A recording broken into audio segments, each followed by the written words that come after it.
And then also just on the other big fight that looks like it's gonna happen, Ryan and Tank. You had a situation. Which I figured.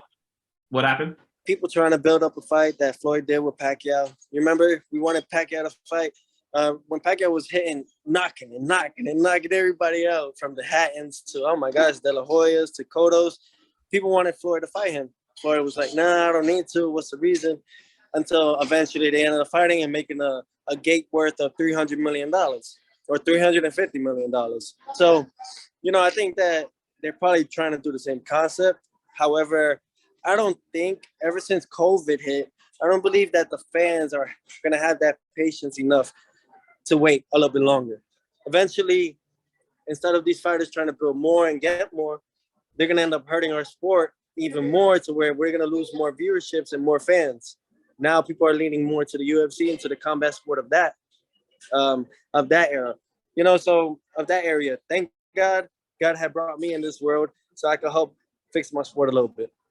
For your I guess the big fight coming up, do you think of when it comes to the biggest fights possible at 140, do you think collision course still with Haney, where you grab the WBC and he grabs the WBO, or vice versa, and that's the next kind of super fight in Teo's career? Yeah, absolutely. There's so many fights that are going to be made, honestly, at 140. Those guys that are at 135 are going to eventually have to go up to 140. It's just part of growth. It's part of life, So absolutely, I'll definitely see Devin at 140. I feel like there shouldn't be no excuse. There shouldn't be no overprice. At 140, I believe that'll be the best fight that we could make for each other. And I know you said on the record recently you got Prograis, and that really good fight was Zepeda coming up. Why do you think Prograis wins that fight? I believe that he just has a little bit more fight in him. However, you can't overlook Zepeda. We've seen Zepeda with Baranchik and how he just came back and kept coming back.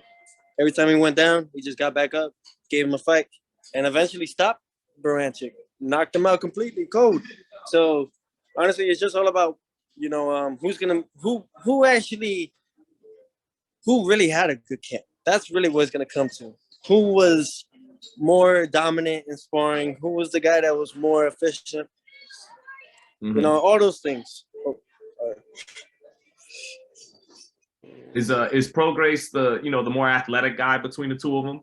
You think that could be a difference for him too? Come again? Is Prograis the more athletic guy between the two of them, and could that make a difference too for him? Make a difference?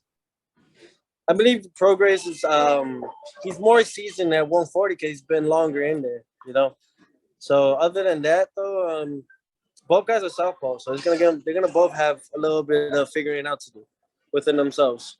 There's definitely some respect in there. I know that. So yeah. They could both punch. So, but if they both could punch. They both come forward. It's a great matchup, honestly, especially for the WBC world title. But if Prograis pulls that off, does that mean he's next on the hit list for the takeover?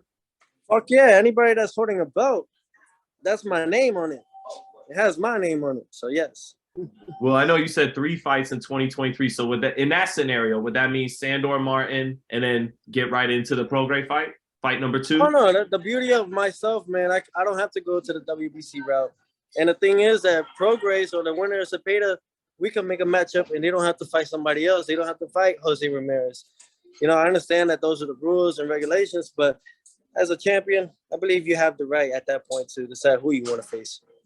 How you feeling right now, though, Bob? And not only as a champion, but as their champion, as a WBC champion, I believe that they should have their own right who they should match up next with to even make it a bigger, better opportunity and a better fan base for themselves. The way you're feeling right now, though, heading into Christmas season, if you have it your way in 2023, who gets it? Josh Taylor or Regis Prograis? Yes. The pay to winner.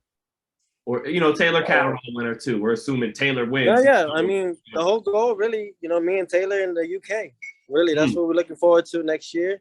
As long as he gets what he has to do, as long as he does what he has to do against Catterall, and actually, instead of having a controversial kind of loss or the decision, make it found that you really did win that fight against Catterall, so that way we can make this matchup.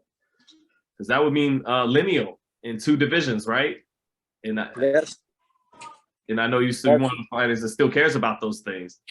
I am, man. I mean, because I grew up watching the old timers. I actually grew up really enjoying and loving the sport of boxing, not just what it brings, not the money, but the actual belts. You know, those things mean a lot more. The Ring magazine has been around since 1922 or 1923. It's been for a long time. I mean, before even our grandparents was around. So just imagine that. You know, so I'm looking forward to all those things. And just to finish up too, Tio, I know just to close it on this Barboza situation, I know there's been some talk in the media about it. I know Rick Murigan, his manager, will have plenty to say about it. Was it your final say to say, nah, let's go Pedraza instead of Barboza? And what's your final say on the Barboza fight? The Barboza fight, honestly, look, when I see a guy, right, after my fight, you know, having his team with cameras out and trying to call me out right there and then, you know, I ignore it. Cause I can smell a clout. I can smell a clout chaser from a mile away. Shit, Devin Haney was a clout chaser before he became who he is now. So it's all about those things, man. I'm not gonna fall into that. If he brought something to the table, like a world title or anything, absolutely, we'll make a fight happen. But other than that, you know, he has some work to do.